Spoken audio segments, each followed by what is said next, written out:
तर भाजपच्या गटनेता निवडीसाठी अद्याप केंद्रीय निरीक्षकांची नियुक्ती नाही। दिल्लीतील पक्षश्रेष्ठींकडून निरीक्षकांच्या नियुक्तीसाठी हालचाल नाही।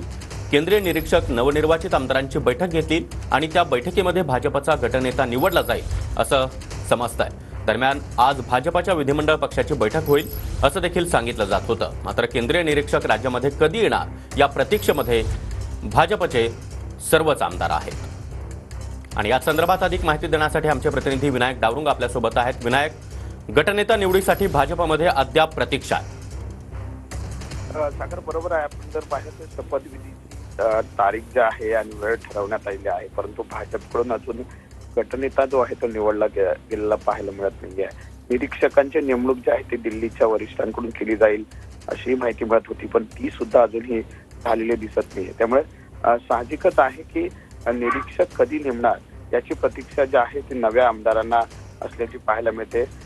उद्यापर्यंत हे निरीक्षक जे आहे ते नेमले जातील का आणि ही बैठक घेतली जाईल का हे बघावं लागेल।